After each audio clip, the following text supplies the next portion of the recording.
दोस्तों, जब पत्नी के द्वारा पति के ऊपर दहेज का केस दर्ज करवाया जाता है तो उस केस के अंदर पत्नी की तरफ से एक बहुत बड़ी मिस्टेक होती है, एक बहुत बड़ी गलती होती है जिसको पति ध्यान ही नहीं रखते हैं। अगर पति उस गलती को पकड़ ले और कोर्ट को अगर उस गलती के ऊपर केंद्रित कर दे तो डेफिनेटली मैं गारंटी लेता हूं कि पत्नी को जरूर पनिशमेंट मिलेगी और साथ में उसके परिवार वालों को भी पनिशमेंट मिलेगी। और पनिशमेंट भी कम नहीं है, 5 साल तक के लिए उनको जेल के अंदर जाना पड़ सकता है और जो भी मुकदमे वो कर रहे हैं वो सारे के सारे मुकदमे भी खत्म हो जाएंगे। तो ये ऐसा कौन सा कानून है, किस तरीके का क्या प्रोसीजर है, क्या पति को करना होगा, यही पूरी जानकारी इस वीडियो के अंदर आपको बताने वाला हूं। वीडियो बहुत ही महत्वपूर्ण है क्योंकि ये जानकारी आपको जल्दी से कोई भी नहीं बताएगा। तो अंत तक बने रहिए, पूरी जानकारी का फायदा उठाइए और इस चैनल को अभी तक सब्सक्राइब नहीं करे हैं तो सब्सक्राइब भी कर दीजिए और साथ में बेल आइकन को भी दबा दीजिए। तो चलिए शुरू करते हैं।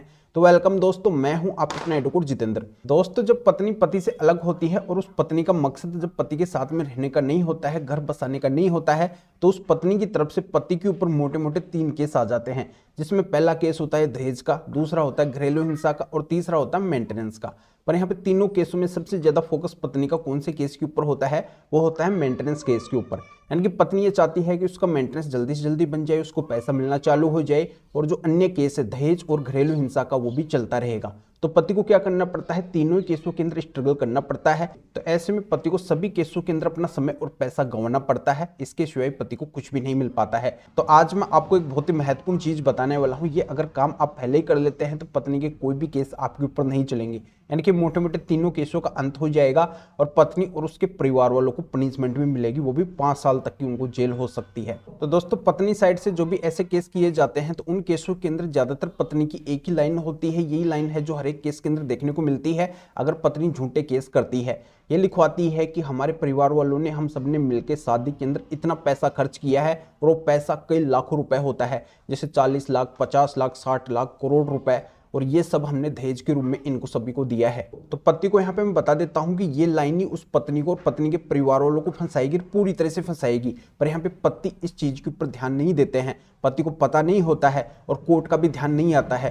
कोर्ट को भी इस लाइन के ऊपर केंद्रित करना है। तो कैसे क्या करना है, अब डिटेल के अंदर मैं जानकारी आपको समझाने वाला हूँ कि देखो, जैसे पत्नी के द्वारा बोला जाता है कि हमने शादी के अंदर ये दहेज दिया है, तो दहेज देना और दहेज लेना दोनों ही अपराध होता है। तो डॉवरी प्रोहिबिशन एक्ट के सेक्शन 3 के अंदर ये प्रावधान किया गया है कि अगर किसी के द्वारा दहेज लिया जाता है या फिर किसी के द्वारा दहेज दिया जाता है तो दोनों को ही इस सेक्शन के अकॉर्डिंग पनिशमेंट मिल सकती है और वो पनिशमेंट भी 5 साल तक की हो सकती है। यानी कि 5 साल के लिए उसको जेल के अंदर जाना पड़ सकता है, यानी कि इससे कम इसके अंदर पनिशमेंट नहीं होगी, 5 साल तक के लिए ही उसको जेल के अंदर जाना पड़ेगा और साथ में जुर्माना भी लग सकता है। तो बहुत ही भयंकर पनिशमेंट है इस सेक्शन के अकॉर्डिंग।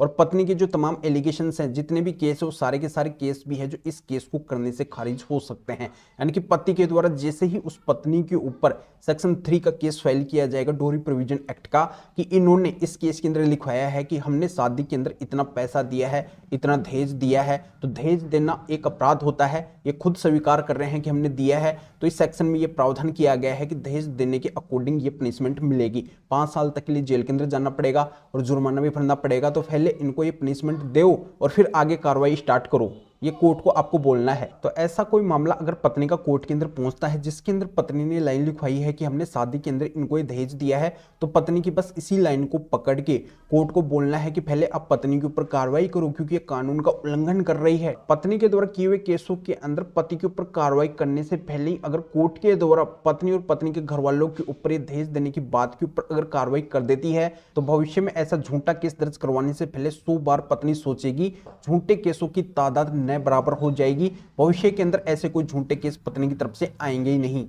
तो ऐसी कार्रवाई में पत्नी को और पत्नी के घर वालों को पनिशमेंट तो मिलेगी ही और पत्नी के द्वारा जो भी केस किए हुए हैं वो भी सारे के सारे खारिज हो जाएंगे। तो इस मैटर में या फिर और किसी भी कानूनी मैटर में अगर आप मेरे से अधिक जानकारी लेना चाहते हैं, मेरे से फोन के ऊपर बात करना चाहते हैं, तो इस व्हाट्सअप नंबर के ऊपर व्हाट्सअप में मैसेज करके अपॉइंटमेंट बुक करवा के डायरेक्टली आप मेरे से कॉल के ऊपर बात कर सकते हैं, अपनी हर तरह की कानूनी समस्या का समाधान मेरे से जान सकते हैं।